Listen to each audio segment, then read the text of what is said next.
Nadim Houry is Deputy Director of the Middle East and North Africa Division of Human Rights Watch. He joins us now from Beirut. Welcome. Thank you for having me. Now, I know that information is patchy, but what can you tell us about the massacre at Homs?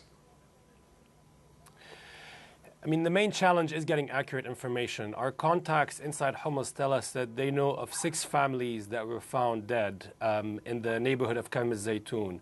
Of these 6 families, 8 were Palestinians living in Syria now for 50 years.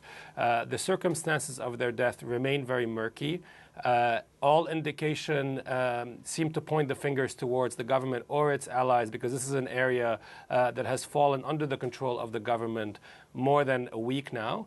But the main demand at this stage is for President Assad to allow independent observers, humanitarian groups, journalists, human rights observers to go in and investigate for themselves. It is incredible that after a year of the killing that, according to the U.S., led to 8,000 civilians being killed, information flow is still being controlled, and we cannot do anything about it. And are you aware of any other killings in northern Syria?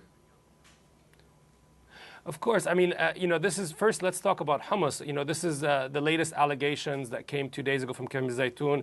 There were as well very grave accusations 4 days ago from another neighborhood called Jawba, just south of Baba Amro.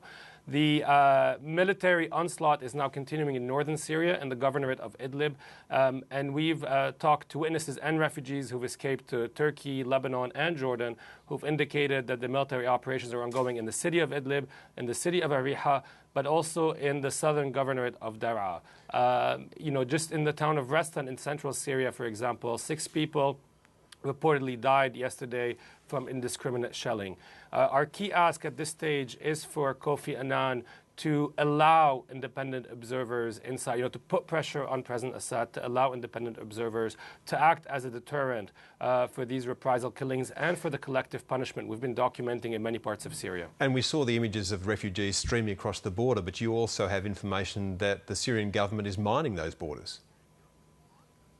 Exactly. We released today pictures and even footage of some of these anti-personnel landmines that have been, put on a lot of these access roads being used by the refugees. We've also interviewed some of the wounded from these mines in Lebanon and in Turkey. These landmines are not just a threat today to the civilians fleeing, but they're also a threat to Syrians in the future, as we've seen in so many conflict countries. So we're really calling on the Syrian army to stop laying those mines and to remove those it has already laid.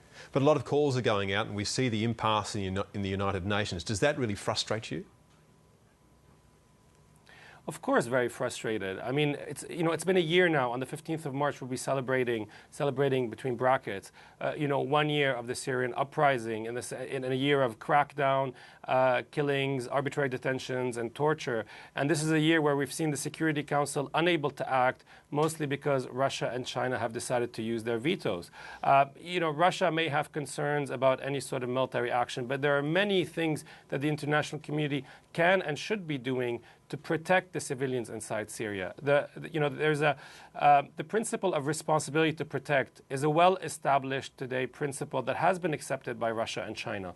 And what we're still waiting to hear from them is, what do they propose to protect those civilians in Homs, in Daraa, in Idlib, who are being killed? It cannot be that they simply veto any initiative coming from Arab countries or Western nations. So in the absence of any of that, though, what can other nations of goodwill, do about what they see? We've seen the nations, assemble under the umbrella of Friends of Syria in Tunisia. They've agreed on a few things. 1, more sanctions. 2, better coordination and support for civilians inside Syria through humanitarian assistance and other things. 3, I think there could still be more pressure exerted by Arab states on Russia and China to explain to them that actually, Russia argues that it's, intervening in Syria in the sense of putting pressure on Assad is going to destabilize the region. But it's really the killing that is destabilizing the region and increasing sectarian tensions in neighboring countries like Iraq and Lebanon. Nadim Houry, we'll have to leave it there, but thank you. Okay, thank you.